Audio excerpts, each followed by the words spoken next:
Bismillahirrahmanirrahim.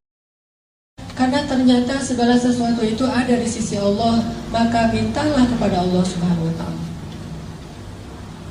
Kayak ada orang yang menghafal Quran mengandalkan kecerdasannya. Beda dengan yang menghafal Al-Quran mengandalkan iman kepada Allah Subhanahu wa ta'ala. Karena ilmu di dalam Islam tidak disimpan di dalam pikiran dan kepala kita, tapi ilmu di dalam Islam itu disimpan di dalam hati. Al-fiqhu fiqhul qulub. Pemahamannya itu dilakukan dengan hati. Mungkin teman-teman ada yang pernah dengar cerita Abdullah ibnu Mas'ud menghafal Al-Quran 1 juz hanya dengan sekali dengar. 1 juz loh hafalannya dengan cuma sekali dengar. Surat apa di Al-Quran yang paling panjang turunnya sekaligus? Panjang 1 juz dan turunnya sekaligus. Ada yang tahu? Surat Al-An'am. Surat Al-An'am itu panjangnya sekitar 11 lembar, 1 juz lebih 1 lembar. Dan itu turunnya sekaligus, beda dengan surat Al-Baqarah. Kalau Al-Baqarah panjang 2 juz setengah, tapi turunnya nyicil, berangsur-angsur. Kalau surat Al-An'am 1 juz turunnya sekaligus. Datang Jibril, terus Jibril membacakan surat Al-An'am kepada Rasulullah. Rasulullah dengar aja. Setelah Nabi selesai mendengar, kata Jibril, "Ya Muhammad, coba kamu ulangi." Diulang oleh Rasulullah dari ayat pertama sampai selesai 1 juz, tidak ada yang salah. Ini kemampuan hafalan Nabi SAW. Udah gitu Nabi ngumpulin para sahabat. Ayo kumpul, halumu ilayya. Ayo kumpul ke sini. Telah turun ayat kepada saya yang lebih saya cintai daripada dunia dan seisinya, yaitu surat Al-An'am yang dibuka dengan kalimat pujian Alhamdulillah. Terus Nabi bacain nih surat Al-An'am 1 juz. Bayangin teman-teman, para sahabat selama mendengar Nabi membaca Al-Quran 1 juz, gak ada para sahabat yang bergerak sama sekali. Gak ada yang bergerak. Sampai para ulama bilang seandainya merpati bikin sarang di atas kepala mereka, jadi itu sarang. Saking khusyuknya.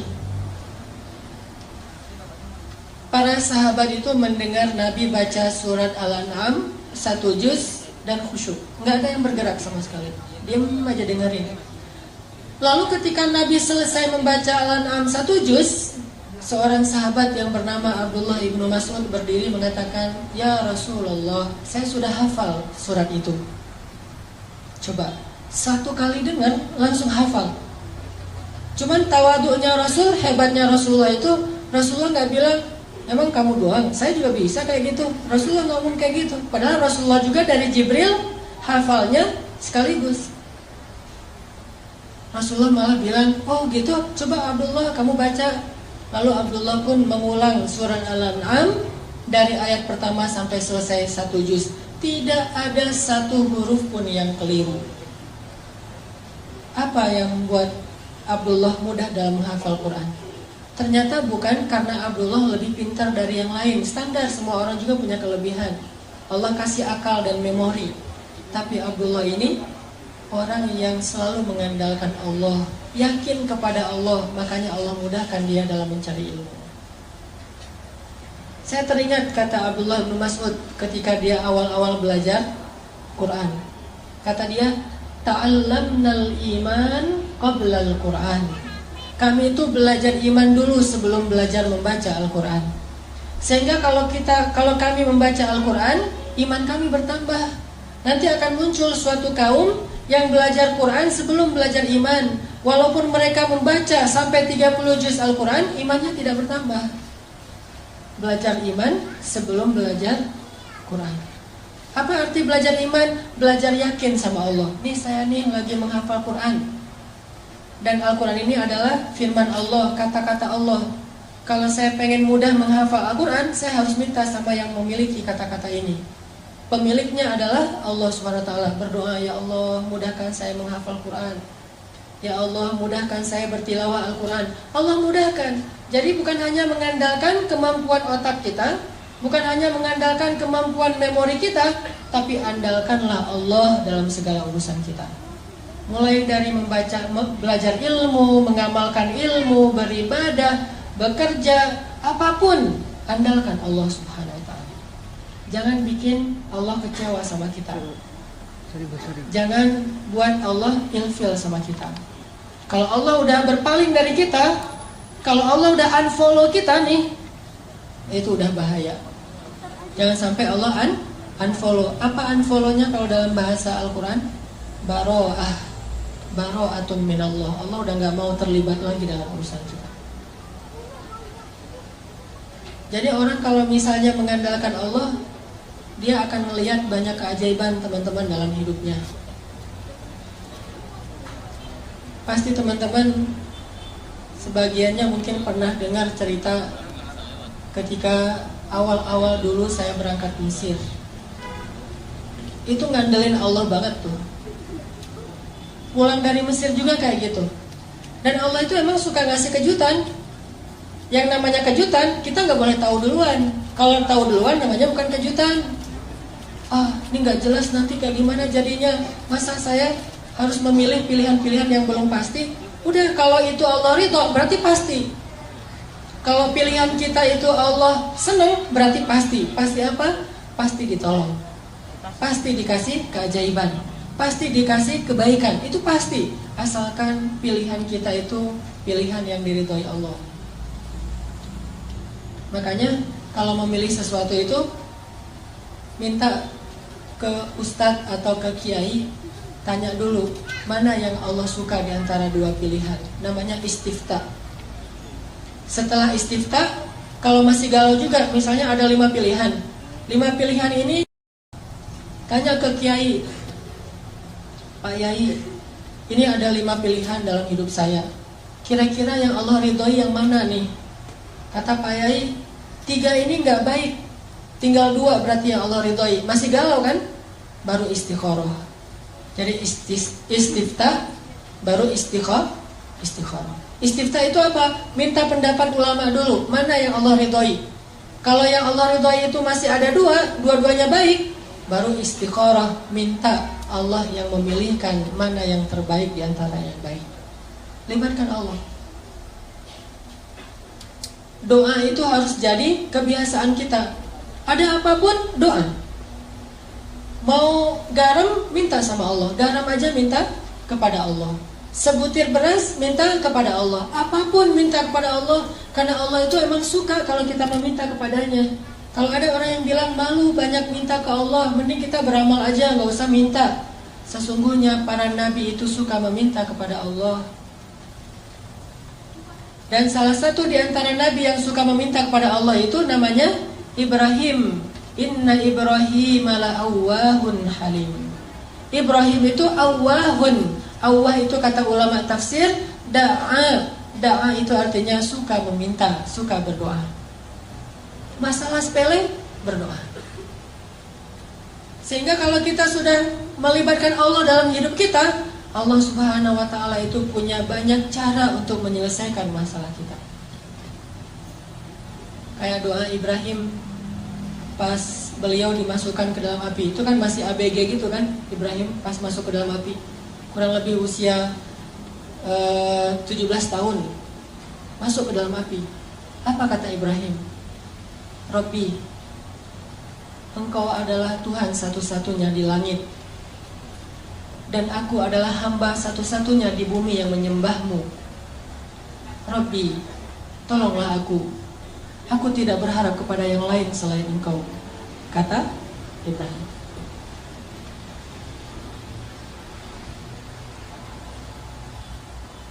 Gimana kata Ibrahim? Rabbi, Engkau satu-satunya Tuhan di langit, dan aku satu-satunya hamba yang menyembahmu di bumi. Tolonglah aku tidak meminta kepada selain Engkau. Terus datang malaikat nih.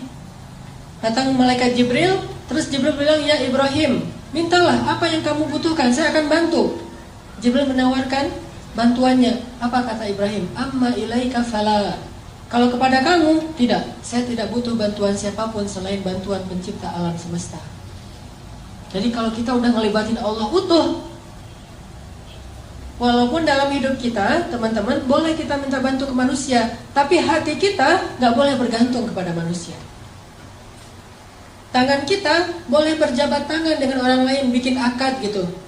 Saya terima nikahnya, akad jual beli gitu ya. Boleh kita berakad dengan manusia secara zahir, tangan kita doang nih yang boleh berakad dengan manusia, tapi hati kita gak boleh berakad dengan manusia. Hati kita berakad dengan Allah. Hati kita yakinnya kepada Allah. Itu yang dikatakan oleh Ibrahim. Ketika Ibrahim di dalam api, mau dibakar nih, Ibrahim mengatakan, Rabbi, Engkaulah Tuhan satu-satunya di langit, dan aku hamba satu-satunya di bumi yang menyembahmu pada hari ini. Tolonglah aku. Kemudian Allah berfirman, Ya nar, kuni bardan wa salaman ala Ibrahim.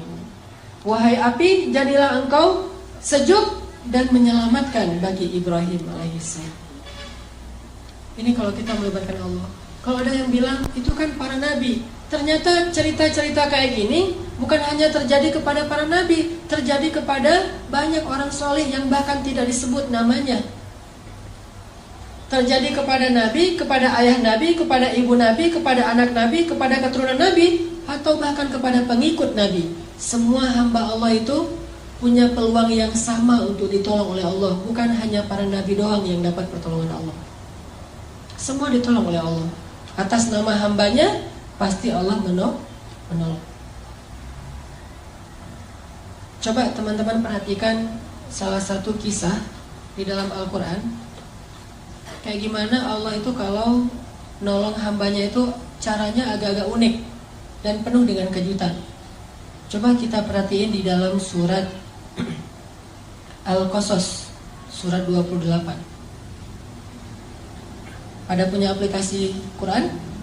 Coba buka surat Al-Qasas, surat 28 ayat 7. Surat Al-Qasas, surat 28 ayat 7. Saya akan tilawah dulu ayat 7 sampai ayat 13. Surat Al-Qasas ayat 7 sampai ayat 13.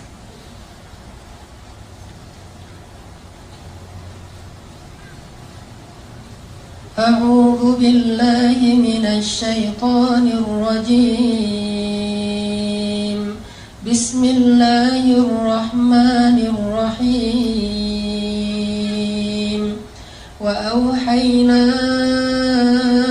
ila ummi Musa an ardi'i fa idza khifti 'alayhi fa'alqihi fil yammi wa la takhafi wa la tahzani inna radduhu ilayki wa ja'iluhu minal mursalin faltaqatahu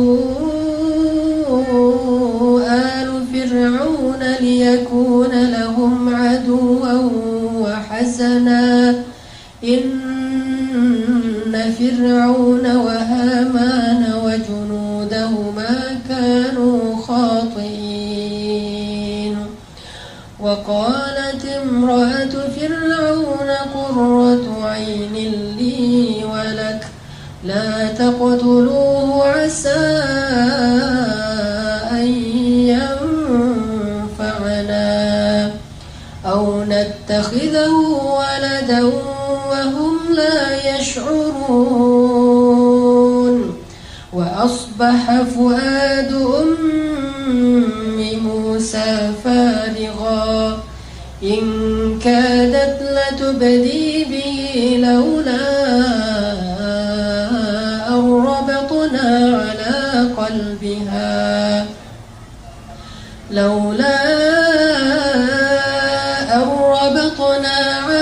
قلبها لتكون من المؤمنين وقالت لأخته قصيه فبصرت به عن جنب وهم لا يشعرون وحرمنا عليه المراضع من قبل فقالت هل أدلكم على أهل بيت يكفلونه لكم وهم له ناصحون فرددناه إلى أمه كي تقر عينها ولا تحزن ولتعلم أن وعد الله حق ولكن أكثرهم لا يعلمون. Sadaqallahul azim. Teman-teman yang dirahmati Allah Subhanahu wa taala. Jadi ceritanya itu kita tahu kalau Fir'aun bikin peraturan orang-orang Bani Israel itu nggak boleh ngelahirin anak laki-laki. Kalau ada bayi laki-laki yang lahir dari suku Bani Israel atau suku budak waktu itu akan langsung dibunuh oleh Fir'aun. Sebab Fir'aun bermimpi nanti akan muncul laki-laki Bani Israel yang akan menggulingkan kekuasaan Fir'aun. Diberlakukanlah peraturan ini. Setiap ada kelahiran diperiksa sama tentara Fir'aun, diculik, diambil paksa, kemudian dibenamkan di dalam pasir. Kemudian dilemparkan ke dalam sungai Nil. Kemudian diberikan kepada serigala. Kemudian disembelih hidup-hidup. Kemudian diberikan sebagai makanan singa di dalam kandang singa milik Fir'aun. Semua bayi Bani Israel itu dibunuh. Sampai akhirnya setelah sekian tahun laki-laki Bani Israel itu banyak yang sudah wafat karena udah tua, yang bayinya juga dibunuh, terjadilah kelangkaan. Susah mencari laki-laki Bani Israel. Sedangkan orang Mesir butuh laki-laki Bani Israel sebagai budak untuk bekerja, buat piramid, menggembala ternak-ternak mereka, jadi tentara-tentara dari para golongan budak. Setelah generasi laki-lakinya habis, akhirnya Bani Israel hanya bisa mengandalkan perempuan. Dan pastinya tidak bisa maksimal seperti laki-laki karena tenaga laki-laki lebih kuat dari perempuan. Walaisa dzakaru kal unsa. Barulah Firaun mengevaluasi kembali peraturannya, terus dia ganti. Yang tadinya setiap kelahiran bayi laki-laki dibunuh, sekarang diganti. Setahun boleh melahirkan bayi laki-laki, setahun lagi gak boleh. Tahun ganjil kalau lahir laki-laki, bayi laki-laki itu selamat. Tahun genap dibunuh, selang-seling.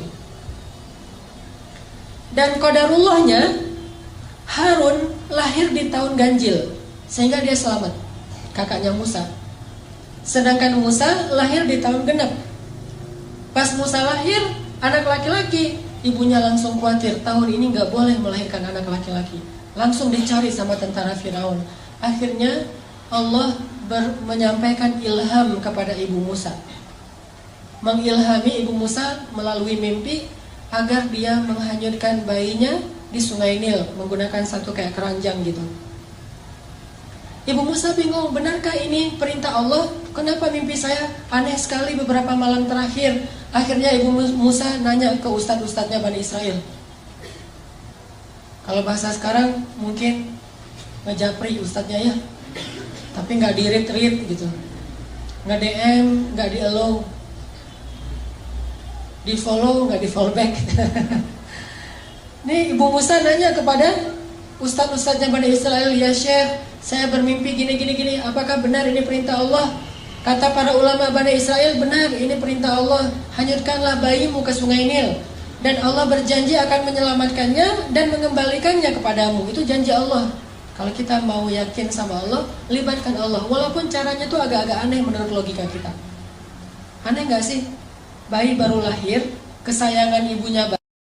Karena bayi Musa itu bayi yang sangat menakjubkan. Nih ya, by the way, Nabi itu semuanya keren-keren, gak ada Nabi yang gak keren.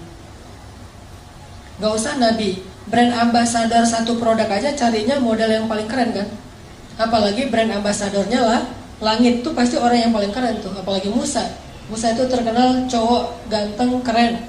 Walaupun mungkin beda dengan Yusuf. Saking gantengnya Musa, saking kerennya Musa, orang Bani Israel itu kepo.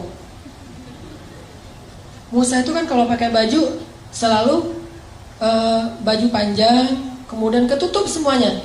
Padahal kan tubuh laki-laki bagian mungkin sampai perut itu bukan aurat. Perutnya bukan aurat, dadanya bukan aurat, lengannya bukan aurat. Tapi Musa itu menjaga, walaupun bukan aurat, kalau untuk Musa mungkin bisa jadi aurat. Saking kerennya badan Musa. Kalau saya mungkin pas lagi tawaf umrah kan suka pakai pakai ihram, kadang-kadang kelihatan lengannya biasa aja. Tapi kalau kelihatan lengannya Musa, itu cewek-cewek, keren Musa, tubuhnya keren banget gitu. Sehingga Musa tuh kalau pakai baju selalu baju panjang.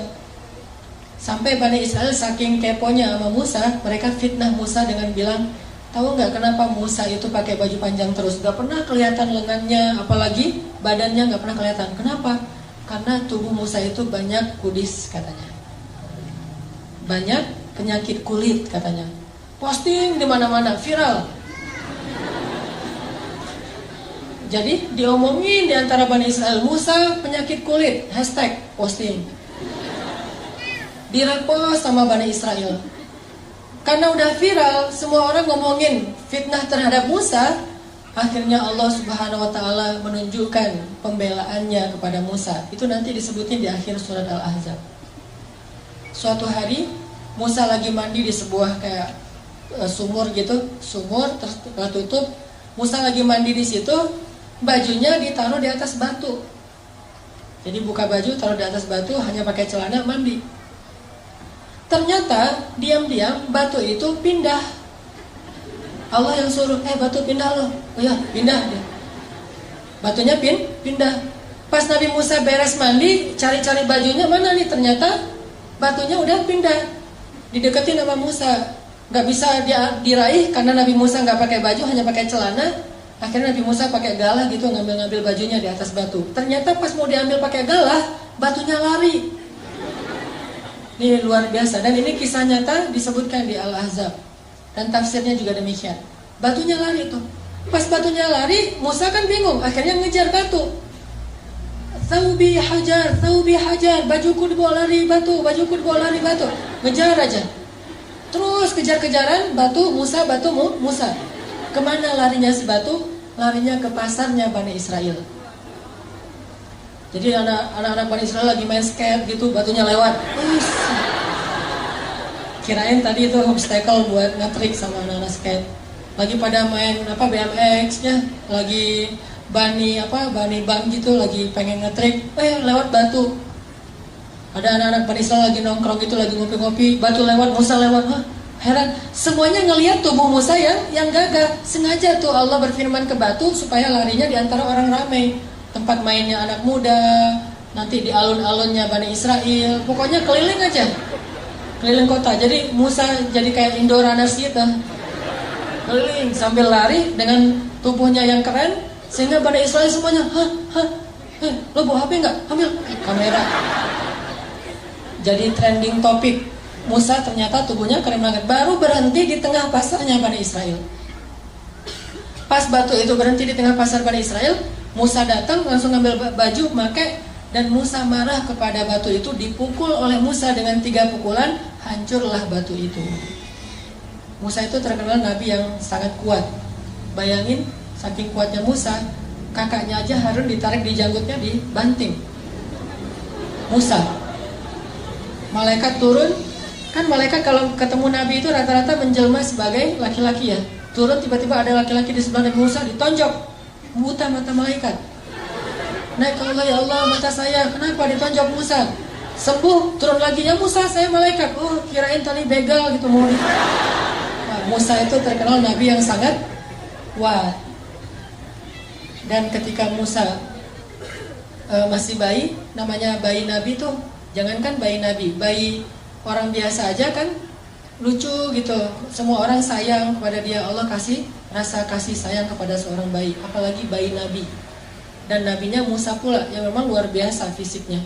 Sehingga ibunya nggak tega mau menghanyutkan bayinya. Tapi ini perintah Allah. Dan yakinlah sama Allah, Allah pasti akan ngembaliin bayimu, nggak akan celaka. Ini ujian buat keluarga Musa. Ibu Musa itu ibu yang sangat beruntung. Punya 2 anak laki-laki, dua-duanya Nabi, Harun dan Musa. Kalau yang lain, tidak ada ibu yang punya 2 anak laki-laki, dua-duanya Nabi. Yang ada ayah kayak Ibrahim, Ishak dan Ismail. Akhirnya setelah meyakinkan istisyarah, minta pendapat ulama, minta pendapat keluarga, minta pendapat suami, mantap nih hati ibu Musa. Ya udah deh, kalau emang ini cara satu-satunya untuk nyelamatin bayi saya dan ini perintah Allah, saya lakukan karena Allah. Dihanyutkan ke Sungai Nil. Pakai keranjang gitu ditutup. Terus pas udah hanyut, ibu Musa nggak tega. Aduh bayi saya, tapi dibawa kemana ini sama arus air? Bisa ke Sudan kan, Nil tuh membelah 2 negara, Mesir dan Sudan. Jadi lintas negara nih, bisa jadi Musa nanti ketemunya di Sudan. Kayak di kampung saya dulu pas terjadi tsunami di Aceh. Kan ada orang yang hanyut sampai ditemukannya di pulau seberang. Terus ketemu lagi sama keluarganya setelah 10 tahun. Baru ketemu 2014. Jadi 2004 terjadi tsunami, 2014 baru ketemu keluarganya karena dia udah sekolah, kalau nggak salah udah kuliah gitu. Udah kuliah ke daerah Aceh Selatan, ketemu sama keluarganya 10 tahun loh, tak kuliah tak SMA gitu pokoknya. Musa bisa aja hanyutnya sampai ke Sudan. Akhirnya ibunya bilang ke mbaknya Musa, Mbak, kusih itu artinya cari tahu gimana kabar adikmu. Akhirnya mbaknya Musa menyusuri Sungai Nil. Dan perhatikan teman-teman, Allah punya rencana dan rencana Allah itu sebaik-baik rencana. Musa itu kan dihanyutkan ke Sungai Nil menghindari Firaun kan? Tapi malah ini tabut atau keranjangnya Musa hanyutnya masuk ke sebuah selokan yang mengarahkan dia ke istananya Firaun. Jadi masuk ke sebuah selokan air yang air itu nanti ujung-ujungnya ada di istana Firaun. Dihindarkan dari Firaun, malah didatangkan kepada Firaun oleh Allah. Allah punya rencana. Masuk ke selokan itu, hanyut sampai ke pemandian keluarga Firaun. Ditemukan sama dayang-dayangnya Firaun. Pas dibuka, bayi kecil yang luar biasa dikasih kepada istri Firaun. Lalu ketika diberikan kepada istri Firaun langsung jatuh hati kepada bayi Musa. Dan qadarullah, waktu itu istri Firaun belum punya anak, sehingga dia pengen banget punya anak laki-laki. Dipanggil sama istri Firaun ke suaminya, Fir, aku dapat bayi loh gitu. Kan manggilnya Fir, sini loh, aku lagi dapat bayi nih. Bayi yang mana? Pas dilihat sama Firaun itu walaupun dia zalim, jahat, dia itu pintar. Namanya juga keturunan raja, kan Firaun itu julukan raja-raja Mesir. Kalau raja Yaman julukannya Dhu, kayak Dzun Nuwas, Dzulqarnain. Jadi Dhu itu Yaman. Kalau kayak di Mesir itu Firaun. Nah, Firaun ini karena keturunan raja, bukan orang bodoh, dia tahu ini bayi Bani Israel yang dibuang karena takut dibunuh. Akhirnya Firaun mengatakan, ini pasti bayi Bani Israel akan saya bunuh. Kata istrinya, Fir, kan kita nggak punya anak udah berapa tahun. Saya pengen banget punya anak. Kalau kamu mau bunuh dia jangan sekarang deh. Kasih saya waktu untuk bisa bersenang-senang dulu dengan dia. Qurratu ainin li walak. Mudah-mudahan anak ini bisa menjadi kesenangan buat saya dan buat kamu. Kata Firaun, laki lalia, untuk kamu ya, untuk saya enggak. Ya udah kamu simpan aja sesuka kamu. Kalau udah bosan terkasih ya, biar gua bunuh. Gitu. Kata Firaun. Disimpan dipelihara oleh istrinya Firaun. Pas dipelihara, ternyata hari pertama itu haus, nangis. Bayi Musa nangis dan istri Firaun. Ada yang bilang ini Asia, ada yang bilang bukan. Sebutlah misalnya Asia. Asia nggak punya ASI, akhirnya Asia pun membuat sebuah audisi menyusui di Mesir. Bikin spanduk, segala macam iklan di TV, audisi ibu menyusui. Siapa yang bisa menyusui anak istana, anak raja, maka dia akan diberikan kekayaan yang sangat banyak dan akan diangkat sebagai salah satu keluarga angkat raja. Wah, ibu-ibu pada ngantri pengen ikut audisi. Ngantri lama. Ada ratusan orang yang pengen ikut audisi. Satu demi satu datang untuk menyusui Musa. Musa tidak mau. Semuanya pada menyusui. Enggak. Kalau sekarang mungkin gimana? Kalau aku sih yes, nggak tahu mas, Anang gitu ya. Nah, ini artinya Musa nolak semuanya. Sampai akhirnya udah semuanya beres. Yang mau menyusui nggak ada yang bisa. Di paling belakang itu kakaknya Musa, mbaknya Musa ikut audisi juga, ngantri. Sama pengawal ditanya, mau ngapain kamu sini? Saya mau ngantri. Ini untuk menyusui. Ya, saya akan menawarkan kepada keluarga istana, ada satu orang ibu yang bisa menyusui bayi ini. Ya udah. Akhirnya dibawalah ibu Musa, dan ketika didekap oleh ibu Musa, maka Musa langsung menyusui kepada ibu kandungnya. Dan sejak saat itu Asyah mengangkat keluarga Musa sebagai keluarga angkat istana. Tinggal di istana, digaji oleh istana. Bahkan bukan hanya ibunya yang tinggal di istana, ayahnya Musa, mbaknya Musa, kakaknya Musa yang Harun, sekeluarga besar itu tinggal di istana semuanya. Dan digaji pula oleh istana. Itulah sebaik-baik rencana Allah.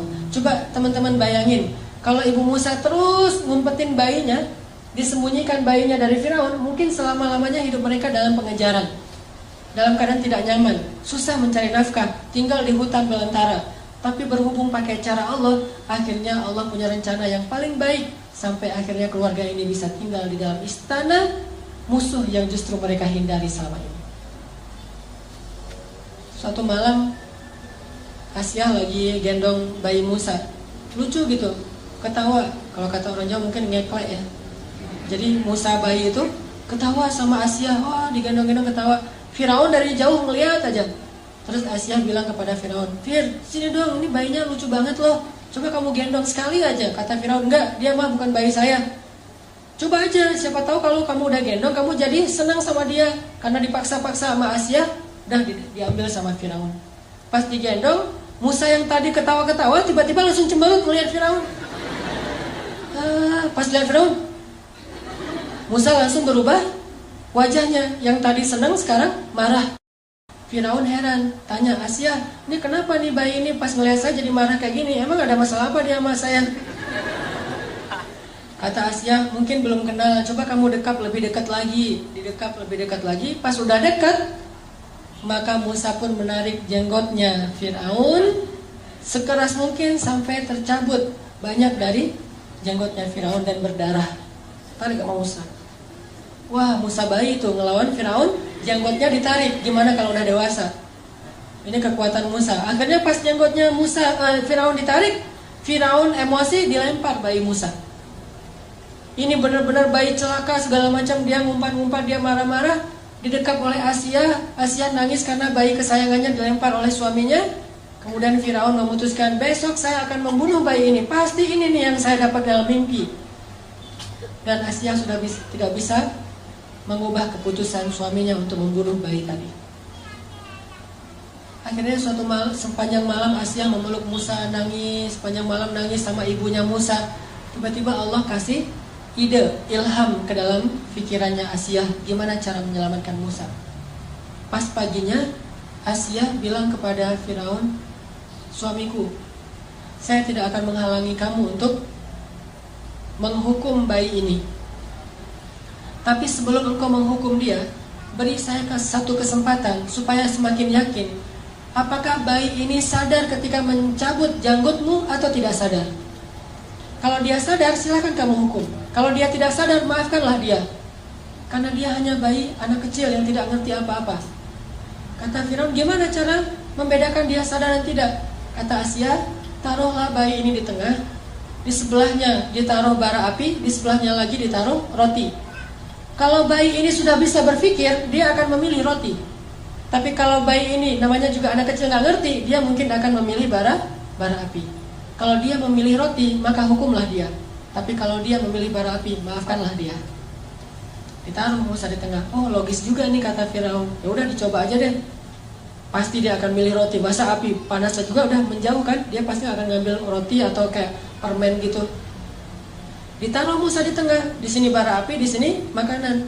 Ternyata Musa bangun dari duduknya, mengambil bara api, dimakan oleh Musa, dan kemudian Musa kesakitan dan menangis. Sejak saat itulah lidah Musa menjadi luka dan menjadi agak cacat. Baru sembuh nanti ketika ketemu lagi Firaun itu berdakwah. Di situ ada doa Rabbi shrah li sadri wa yassir li amri wahlul 'uqdatan min lisani yafqahu qawli. Mudahkanlah lisan saya berucap ya Allah supaya dia faham. Gara-gara apa lisan Nabi Musa itu bermasalah? Gara-gara makan bara api. Pas makan bara api langsung dia muntahin lagi, dia nangis-nangis karena kesakitan, dipeluk oleh Asia, diberi obat. Dan ketika itu Asia mengatakan, tuh lihat bayi ini gak ngerti apa-apa. Masa kalau dia ngerti dia mau makan bara api, maafkanlah dia wahai suamiku. Akhirnya Firaun mengatakan, ya udah, berarti dia memang bayi yang gak ngerti apa-apa, dimaafin. Selamat Musa. Lihat cara Allah menjaga hambanya. Allah itu punya banyak rencana, Allah itu maha kuasa. Jadi kalau kita ngandelin Allah, selalu ada jalan keluar. Sesulit apapun kondisi kita, kalau kita ngandelin Allah, selalu ada jalan keluar. Hanya kadang-kadang kita nggak sabar menunggu datangnya jalan keluar itu. Padahal jalan keluar Allah itu Allah datangkan melalui jalan kesabaran. Jadi kalau kita pengen dapat pertolongan Allah, jalannya itu adalah sabar. Tunggu sampai datangnya pertolongan Allah. Karena menunggu datangnya pertolongan Allah itu ibadah. Kayak orang sakit, menunggu sembuh itu ibadah.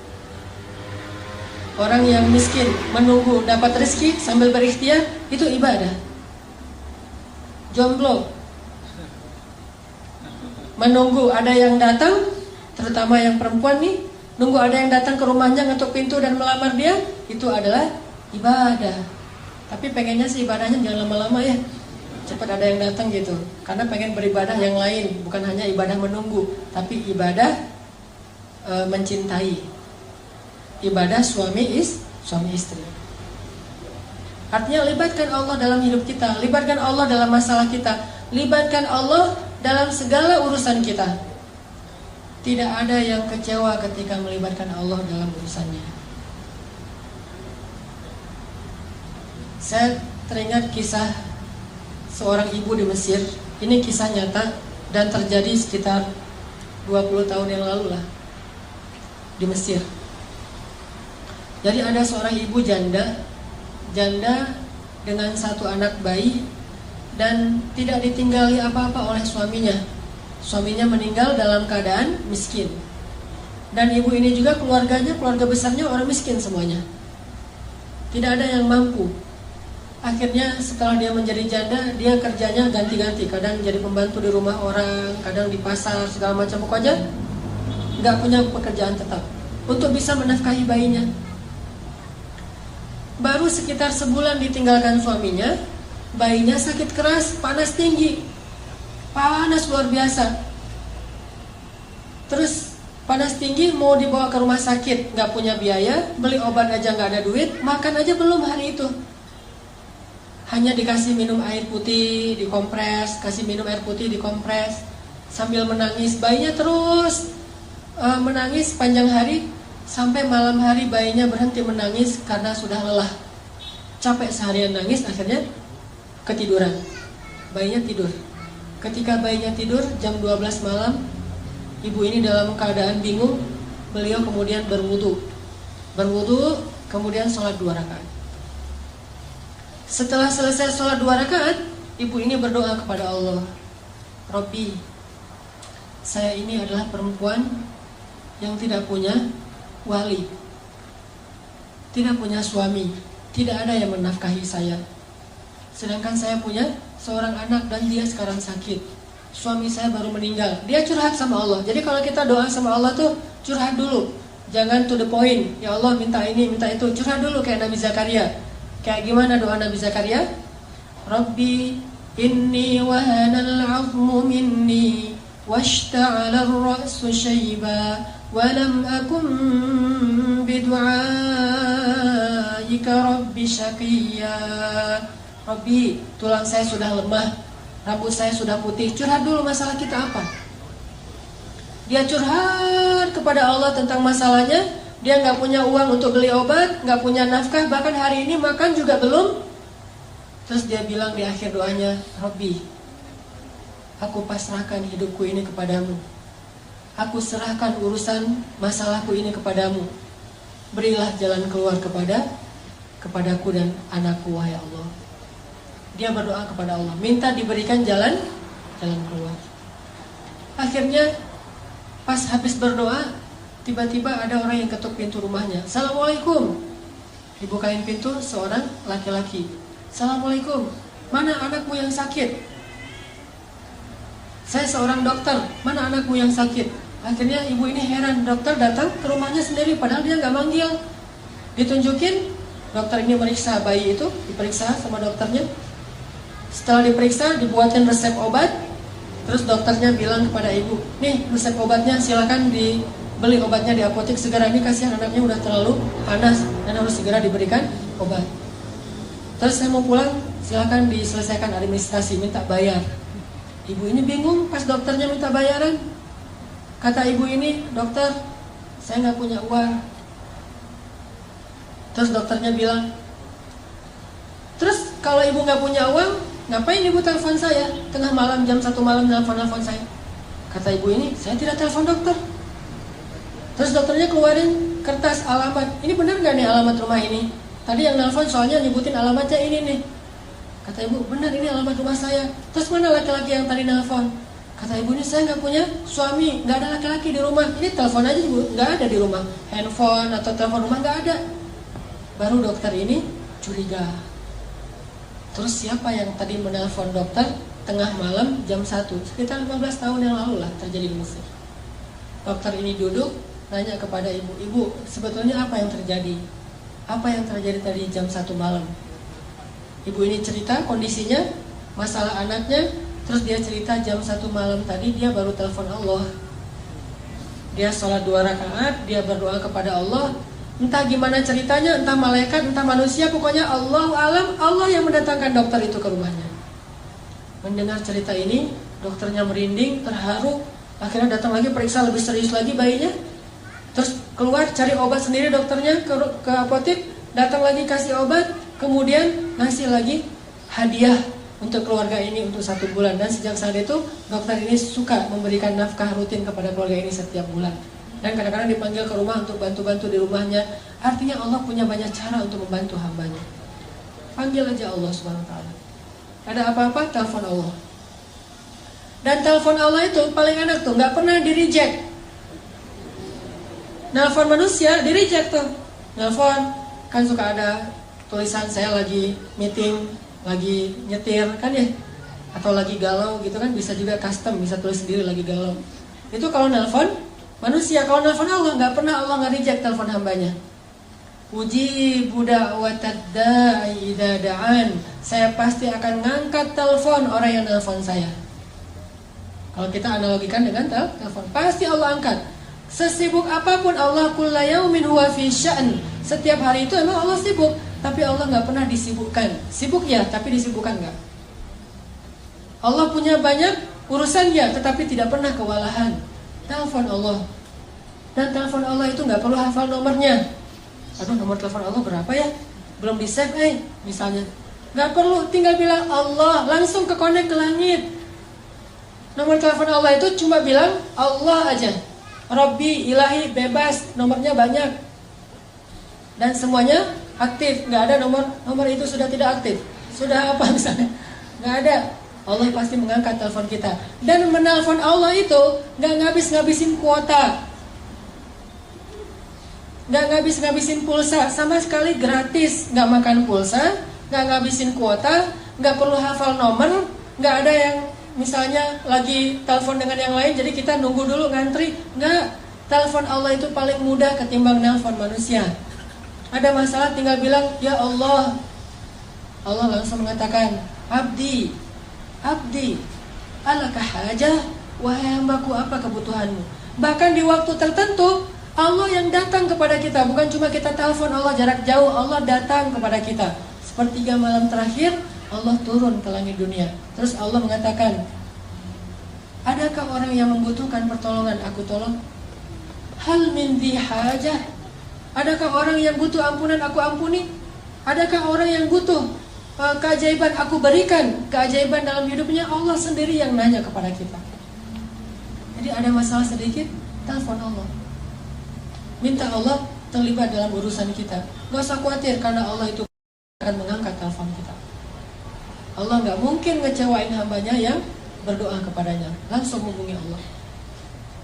Dan tahu cara supaya doa kita itu benar-benar langsung menggetarkan arasy? Kalau kita pengen doa kita itu menggetarkan arasy, pas kita telepon Allah itu deringnya itu kenceng, berdoalah dengan hati. Doa itu bukan hanya dengan suara yang lantang, walaupun itu juga kadang dibolehkan. Tapi ada doa yang suaranya lirih, tapi arasy di langit itu bergetar. Doa siapa? Yang pelan banget, tapi arasnya bergetar. Doa Nabi Yunus alaihissalam. Subhanaka inni kuntu minadh dhalimin. La ilaha illa anta subhanak inni kuntu minadh dhalimin. Doanya pelan. Bayangin saking lirih dan pelannya doa Nabi Yunus, ikan paus yang menelan beliau aja nggak dengar kalau Nabi Yunus lagi berdoa di perutnya, nggak dengar. Jadi ikan paus tuh nggak, lagi baca apa sih lo di perut gua? Nggak, ikan pausnya aja nggak dengar apa yang dibaca oleh Nabi Yunus. Ikan-ikan yang ada di lautan itu nggak ada yang dengar apa yang diucapkan oleh Nabi Yunus. Tapi doa yang begitu lirih tersebut bisa bikin arasy bergetar. Sampai malaikat-malaikat yang membawa arasy bertanya, ya Allah, ini suara siapa yang menggetarkan arasy? Suara siapa yang begitu lirih? Suara siapa yang begitu lembut? Kasihan dia ya Allah, siapa itu ya Allah? Kata malaikat arasy. Kata Allah, itu hambaku Yunus yang meminta ampun kepadaku. Apa kata para malaikat? Ya Allah, kasihan dia, ampuni dia. Ampuni dia ya Allah, ampuni. Terus malaikat mengaminkan doa-doa Nabi Yunus. Sehingga Allah mengatakan, wahai para malaikat, aku telah mengampuni dosanya. Doa suaranya pelan di dalam perut ikan, bahkan ikan yang menelannya aja nggak dengar, tapi arus Allah bergetar. Kenapa? Karena doa ini bukan dengan suara yang keras, tapi dengan hati yang yakin kepada Allah. Kalau kita mau mengilmiahkan tuh gampang sebetulnya. Saya pernah nonton di Nat Geo yang animal, itu hewan, terutama dalam waktu tayangan itu lagi ngomongin tentang gajah. Gajah itu teman-teman, kalau manggil temennya yang jauh, itu manggilnya pakai suara frekuensi rendah namanya. Suara frekuensi rendah. Apa arti suara frekuensi rendah? Orang nggak bisa dengar suara itu. Walaupun orangnya ada di sebelah gajah, tapi nggak bisa dengar. Sedangkan temennya yang jarak 10 kilo, itu bisa dengar. Itu ilmiah banget. Dan itu terjadi dalam kehidupan kita. Gajah itu kalau lagi manggil temennya itu nggak ada suara. Kalau dia bersuara kencang, itu bukan lagi manggil yang jauh, lagi manggil yang dekat, lagi guyon gitu. Jadi sekelompok gajah kalau lagi guyon suaranya keras. Tapi kalau lagi manggil yang jauh, dia nggak pakai suara yang seperti kita dengar. Justru suaranya itu tidak terdengar. Taunya dari mana? Taunya bagian telinganya itu akan begini, yang tadinya agak ke samping, sekarang tiba-tiba jadi tegak gitu. Terus bagian pipinya yang dekat telinga itu kembang kempis. Berarti dia lagi mengeluarkan suara frekuensi rendah. Jarak 10-15 kilo kedengaran suara itu oleh gajah yang lain. Kapan dia memanggil temannya? Kalau lagi banyak makanan. Misalnya nih gajah lagi ada di kebun tebu. Wah, tebunya banyak banget nih, gua nggak bakalan habis makan sendiri. Manggil temen sini banyak tebu gitu. Di mention ke temannya. Pas teman-temannya mendengar ada banyak tebu, terus di mana? Udah, lo kirim aja Sherlock gitu, dikirim Sherlock sama gajah. Jadi suara itu bukan hanya memberitahu, tapi juga ada sinyal share location, di mana temannya itu bisa langsung pakai Waze. Jadi pakai Waze atau pakai Maps gitu, Google Map, terus langsung nemu, nggak akan kesasar, nggak akan mungkin salah jalan. Habis lampu merah, belok kanan, belok kiri gitu-gitu, turn right, turn left gitu-gitu deh. Dan itu terjadi dalam kehidupan kita. Suara yang gak bisa didengar oleh orang di sebelah ternyata bisa didengar dari jarak 10 kilo. Itulah suara yang frekuensi rendah. Dalam doa kepada Allah kadang itu berlaku loh. Doanya tuh pakai frekuensi rendah. Bahasa surat Maryam, frekuensi rendah itu nidaan khafiyah, suara yang rendah, suara yang lembut. Dzikru rahmati rabbika 'abdahu Zakaria idh nada rabbahu nidaan khafiyah. Di ayat ketiga surat Maryam. Nidaan khafiyah, suara yang lembut, suara yang rendah. Tapi suara yang lembut ini menggetarkan aras yang jaraknya entah berapa miliar tahun cahaya. Jadi kalau kita mau telepon Allah, telepon pakai hati yang yakin. Ilahi, Robbi, suaranya gitu doang. Bahkan mungkin teman di sebelah juga gak ngerti apa yang kita omongin. Tapi Allah sami'ud du'a. Allah itu sangat bisa mendengar apa yang kita ucapkan. Minta sama Allah, sal tu'toh, minta pasti dikasih. Itu kalimat janji Allah tuh, sal tu'toh. Kamu minta pasti dikasih, gak usah khawatir. Ada lagi kisah di zaman Harun ar-Rasyid, seorang ulama, seorang ahli ibadah yang difitnah. Dia difitnah berzina, sehingga sebelum dia disidang dan diputuskan akan dicambuk, maka dia dipenjara dulu. Pas dia dimasukin ke penjara, digembok penjaranya, ada pengawalnya, dia di dalam. Suatu saat habis dia di penjara, Khalifah Harun ar-Rasyid pergi ke masjid sholat. Pas sampai di masjid, Harun ar-Rasyid melihat orang yang tadi di penjara itu sudah ada di dalam masjid, lagi sholat sunnah. Ar-Rasyid bingung nih, kayak mirip tadi, kayak pernah ketemu orang ini di mana ya? Oh, ini yang tadi di penjara nih, kenapa ada di sini? Siapa yang lepasin dia? Setelah selesai sholat, orangnya udah nggak ada, balik ke penjara, ngelihat dia di dalam penjara. Harun ar-Rasyid bertanya kepada pengawal, apakah kalian membukakan pintu sehingga dia bisa sholat ke masjid? Kata pengawal, tidak. Dan dari tadi juga dia di dalam. Harun ar-Rasyid bingung. Besok ke masjid lagi, dia ada di masjid juga. Balik ke penjara, dia di dalam penjara. Ini orang bisa hilang gitu. Akhirnya Harun ar-Rasyid mengganti cara menghukum dia. Tidak lagi di penjara, tapi diasingkan. Ditaruh di tengah padang pasir atau di pulau mana gitu. Ditaruh di sebuah pulau atau di tengah padang pasir. Pokoknya diasingkan aja. Setelah diasingkan, para pengawal ini kemudian pulang. Ketika pengawal ini pulang sampai di gerbang kota, mereka menemukan dia sudah ada duluan di gerbang kota. Padahal tadi ditinggal di tengah padang pasir. Dia udah ada di dalam gerbang kota. Terus pas Harun ar-Rasyid ke masjid, dia udah ada duluan di dalam masjid. Sampai akhirnya Harun ar-Rasyid curiga, ini orang luar biasa, orang soleh nih. Tapi kenapa dia dibilang berzina? Dipanggil oleh Harun ar-Rasyid, ya fulan, siapa kamu? Kenapa kamu bisa ada di mana-mana gitu? Dia mengatakan, saya itu difitnah, saya tidak berzina. Kayak Yusuf pernah difitnah. Dan ketika Tuhan memenjarakan saya, berarti Tuhan telah menjauhkan saya dari rumah Allah Subhanahu wa Ta'ala. Lalu saya berdoa, ya Allah, saya rela jika saya difitnah, tapi jangan biarkan saya jauh dari rumah-Mu ya Allah. Beri saya kesempatan untuk tetap sholat di masjid-Mu. Sehingga akhirnya entah gimana ceritanya, pokoknya dia bisa sholat di masjid aja. Balik lagi ke penjara, sholat lagi ke masjid, balik lagi ke penjara, tanpa harus membuka gerbang penjaranya. Dan ini kisah nyata terjadi di zaman Harun ar-Rasyid. Akhirnya orang ini dibebaskan, dan Harun ar-Rasyid juga belajar tentang ketaatan kepada Allah dari orang ini. Artinya kalau orang melibatkan Allah, banyak hal-hal yang ajaib, surprise terjadi dalam hidupnya. Kalau kita nggak percaya, itu alasan kenapa keajaiban tidak terjadi dalam hidup kita. Begitu kita ragu, tidak ada keajaiban. Keajaiban itu hanya Allah berikan kepada orang yang yakin 100% kepada Allah. Kalau ada masalah, minta sama Allah. Saya pernah beberapa kali, mungkin teman-teman juga pernah ngalamin pengalaman spiritual pribadi. Kayak misalnya kehilangan sesuatu. Saya tuh dulu pernah mau usaha, awal-awal pulang dari Mesir, saya punya modal $1.000, pengen bikin usaha gitu. Saya nggak mau nyebutin nama usahanya, cuman bagi saya usaha itu kayak syubhat. Takutnya rezekinya nggak halal banget gitu.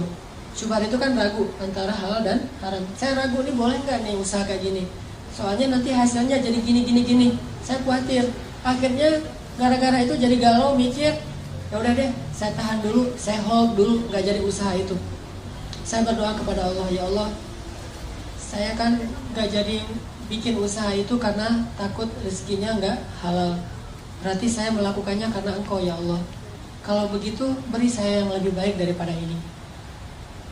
Baru saya berdoa kayak gitu malam hari, besoknya dapat tawaran untuk pindah ke Bandung. Jadi istri saya di Jawa, kita dapat tawaran untuk pindah ke Bandung. Pas pindah ke Bandung, istri saya awal-awalnya ngajar, saya nggak ngajar. Karena emang saya awalnya nggak ada cita-cita pengen jadi dosen. Saya lebih senang yang freelance gitu.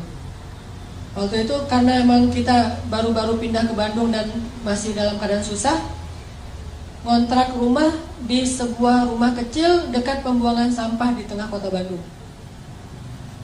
Terus saya nyari-nyari kerjaan gitu, pengen jadi guru di pesantren, saya masukin ijazah, nggak ada yang terima. Semuanya alasannya kita udah kelebihan ustadz, jadi udah nggak butuh tambahan guru. Karena nggak bisa jadi guru, akhirnya saya nerjemahin buku-buku yang berbahasa Arab, saya terjemahin di rumah. Ada modal laptop, saya beli 3 juta gitu, laptop second. Terus terjemahin buku.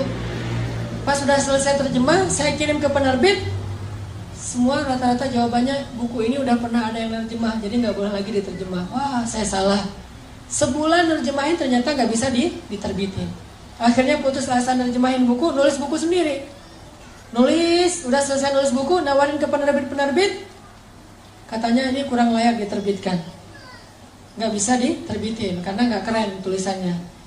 Akhirnya kalau orang nggak mau nerbitin buku saya, kenapa nggak saya terbitin sendiri? Mulailah saya mencoba menerbitkan sendiri. Saya desain. Bayangin teman-teman, ngedesain cover buku pakai PowerPoint. Lucu kan? Harusnya kan pakai Corel Draw, pakai InDesign, ini pakai PowerPoint karena nggak bisa ngedesain. Pakai PowerPoint, pakai Word. Ya, jadi layoutnya tuh manual gitu, pakai Word gitu, terus di capture, cetak aja. Cetak 1000 buku. Udah selesai dicetak, penerbitnya nama sendiri, penulisnya sama, penerbit sama aja tuh, sama sendiri. Dicetak, udah gitu nggak tahu jualan kemana. Saya kirim ke Sumatera ke teman-teman anak-anak Kairo yang udah pulang, kirim ke lewat bus-bus malam gitu, biar lebih murah. Pakai kotak Marlboro, saya angkat tuh di jalan raya tuh. Penulis buku mengangkat kardus bukunya sendiri, jadi kuli gitu. Kirim terus, udah selesai dikirim, ada yang balik, ada yang nggak balik misalnya.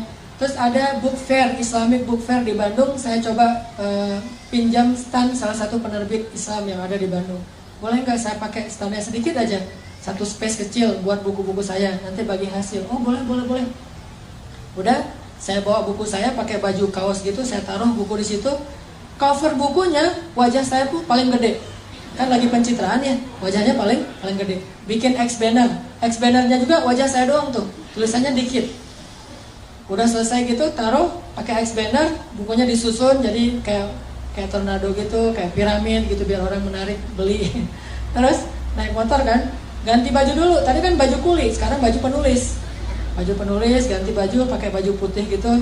Terus pakai pulpennya juga masih pilot, taruh sini. Berdiri di sebelah stand saya, orang-orang nanya ini buku apa? Buku tentang tadabbur Al-Quran. Penulisnya siapa? Itu penulisnya. Oh, minta tangan. Mulai dari situ usaha buku. Dari usaha buku ganti lagi ke usaha jual beli pulsa. Waktu itu di Bandung ada 60 cabang pulsa di Bandung selama 1 tahun. Terus nambah lagi ke usaha jual beli mobil second. Nambah lagi ke properti walaupun kecil-kecilan. Terus berkembang. Baru akhirnya saya sadar, ternyata benar ya. Kalau kita meninggalkan sesuatu karena Allah, Allah kasih yang lebih baik daripada apa yang sudah kita tinggalkan. Libatkan Allah. Mengambil sesuatu karena Allah, meninggalkan sesuatu karena Allah. Libatin aja Allah dalam segala urusan kita. Pasti mudah urusan kita. Awal-awal saya di Bandung itu, ketika awal-awal merintis, anak saya lahir, saya yang jadi bidan. Anak saya lahir tuh, mau dibawa ke bidan, udah telat, udah keburu lahir. Ya udah, saya jadi bidan aja. Udah, tutup semuanya. Bernafas, wah langsung jadi bidan. Saya tarik anaknya, pas udah selesai keluar, baru bingung nih gimana mutusin plasenta. Karena nggak tahu cara mutusin plasenta, baru nelpon ambulan, dibawa sama ambulan. Kenapa kok gitu-gitu amat? Tapi saya bersyukur, alhamdulillah jadi lumayan ngirit lah biaya ngelahirin, karena bidannya nggak perlu dibayar. Segitunya, artinya kalau misalnya kita benar-benar melibatkan Allah itu, Allah emang suka ngasih kejutan-kejutan. Di Mesir saya dapat kejutan, di Jawa saya dapat kejutan, di Bandung saya dapat kejutan. Sampai hari ini sering dapat kejutan. Ada masalah dikit, saya langsung bilang, Allahumma ajurni fi musibati wa khluf li khairan minha. Ya Allah, beri saya pahala dalam musibah ini, terus beri saya ganti yang lebih baik. Enak kan? Jadi kalau kita kehilangan sesuatu, ini pengen diganti sama Allah dengan yang lebih baik. Diputusin, alhamdulillah, ya Allah beri saya ganti yang lebih baik. Jadi kalau kita jalan sendiri-sendiri aja ya, maksudnya kita putus aja, alhamdulillah, ntar Allah ganti yang lebih baik daripada kamu gitu. Artinya Allah itu kalau kita libatin nggak akan ngecewain. Saya pernah kayak dicurangin orang gitu dalam satu, namanya orang usaha kan macam-macam ya, dicuranginnya nggak gede sih, namanya juga usaha kecil, sekitar 1,5 juta. Pas dicurangin gitu, ya udah daripada rame-rame, saya udah aja diberesin, rugi 1,5 juta. Pas udah rugi saya doa, ya Allah beri saya pahala dalam musibah ini, terus beri saya ganti yang lebih baik daripadanya. Seminggu kemudian Allah kasih rezeki sebuah usaha, sebuah proyek yang keuntungannya 15 juta, 10 kali lipat daripada yang saya rugi sebelumnya. Libatin Allah. Jadi kalau kita libatin Allah, ada masalah dikit, kita nggak langsung putus asa. Oh, gampang kalau rugi di sini mah minta aja lagi ke Allah, ntar Allah ganti yang lebih baik. Gitu. Nggak sampai kita jadi stres mikirin sesuatu yang nggak nyaman dalam hidup kita. Udah serahin aja sama Allah. Saya pernah malam-malam, dulu saya pakai salah satu handphone tuh yang kayak saya beli kurang lebih harganya 1.200.000 lah, handphone sederhana.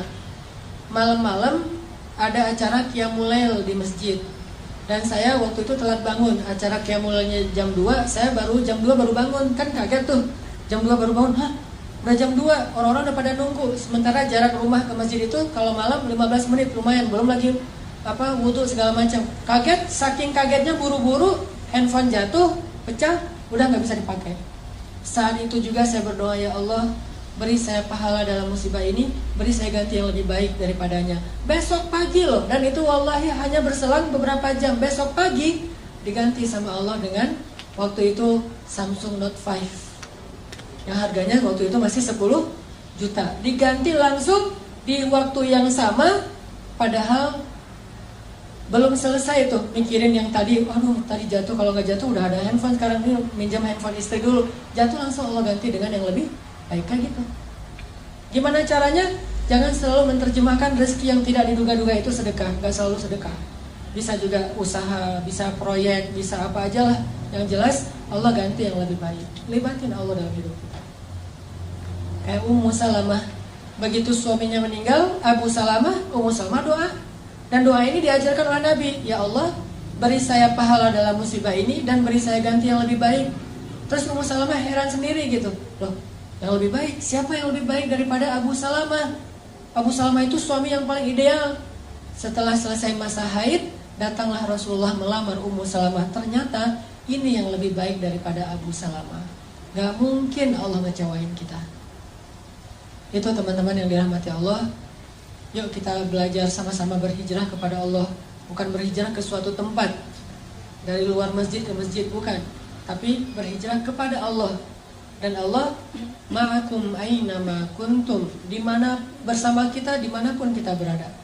Di masjid, di kantor, di jalan, di rumah, dimanapun Allah bersama kita. Jadi kalau kita hijrahnya ke Allah, artinya kita ada masalah dikit, telepon Allah, insya Allah Allah akan selalu menyertai kita, dan Allah akan selalu menjaga kita. Ihfazillah yahfazka.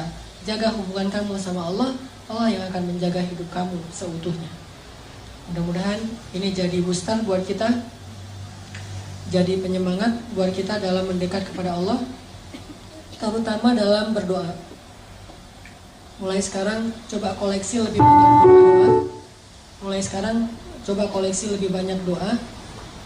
Doa sehari-hari, mulai doa makan, doa tidur, doa segala macam, termasuk doa-doa yang bisa kita baca di dalam sujud. Karena ketika sujud itu waktu yang paling baik untuk berdoa. Kalau kita sujud nggak tahu baca apa, itu rugi. Karena waktu sujud itu dekat banget sama Allah SWT. Jadi perbanyak aksiru minat doa, perbanyak doa ketika kita sujud. Mudah-mudahan ini bermanfaat. Barakallahu walakum. Langsung dilanjutkan dengan muhasabah. Ya, kita muhasabah bersama-sama, berdoa kepada Allah Subhanahu wa taala. Mudah-mudahan Allah Subhanahu wa taala memberikan kepada kita keberkahan dalam hidup kita, keberkahan dalam rezeki kita, dan keberkahan di dalam usia kita. Ilahi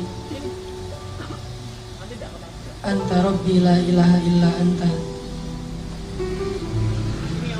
Ilahi ij'alni laka dzakkarin laka syakkarin. Allahumma ilaika aslamna wa bika amanna wa alaika tawakkalna wa ilaika anabna wa bika khasamna. Na'udzu bi'izzatika an tudillana antal hayyul ladzi la yamut wal insu wal jinnu yamutun. Ya Allah ya Rabbi, kepadamulah kami berserah diri, kepadamulah kami beriman ya Allah, kepadamulah kami serahkan urusan hidup kami, kepadamulah kami kembali, kepadamulah kami bergantung, hanya kepadamulah kami berharap ya Allah.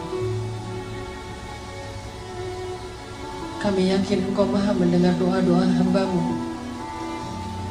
Kami yakin Engkau tidak akan mengecewakan orang yang datang kepadamu. Kami yakin rahmat-Mu mendahului kemarahan-Mu.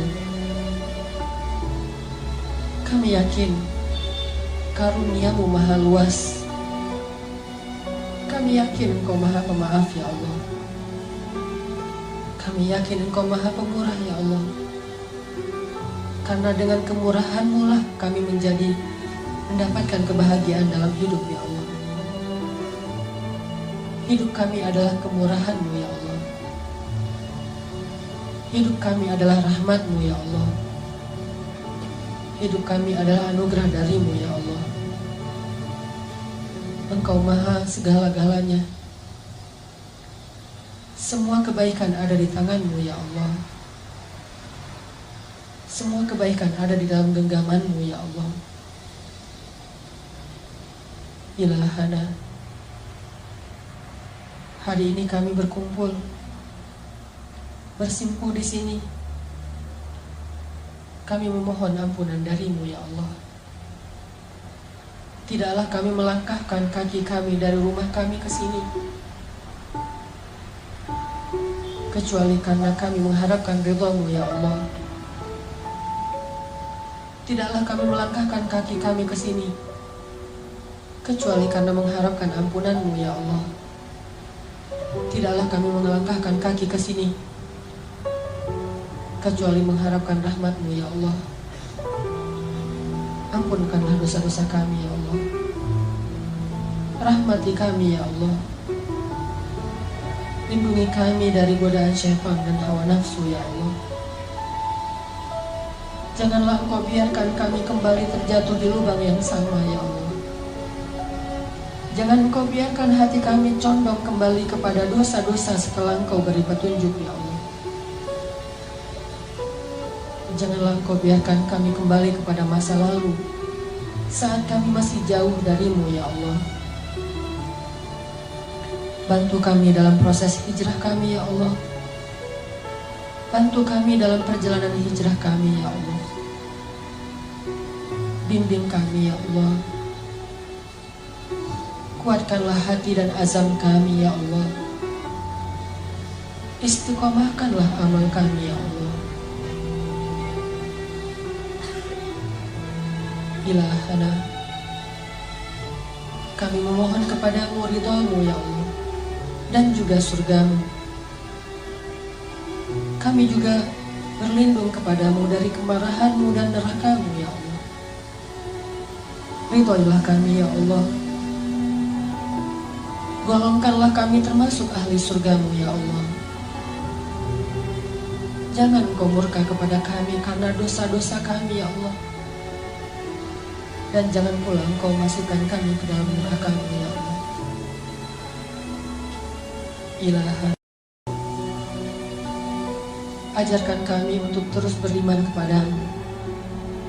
Ajarkan kami untuk terus mengerti mana yang halal dan haram dalam agamamu.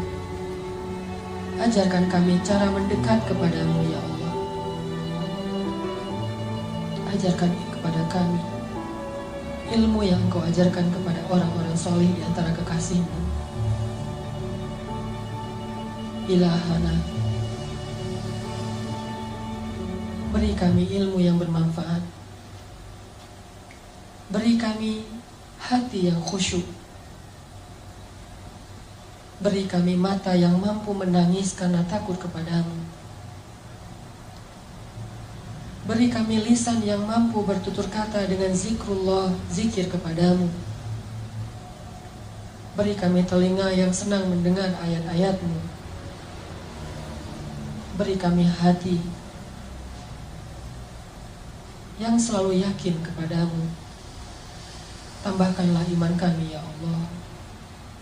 Tambahkanlah iman di dalam hati kami ya Allah. Setiap harinya, setiap kali kami duduk di dalam majelis ilmu agamamu ya Allah. Rabbana atina fid dunya hasanah wa fil akhirati hasanah wa qina adzabannar. Subhanakallahumma wa bihamdika asyhadu an la ilaha illa anta astaghfiruka wa atubu ilaik. Assalamualaikum warahmatullahi wabarakatuh.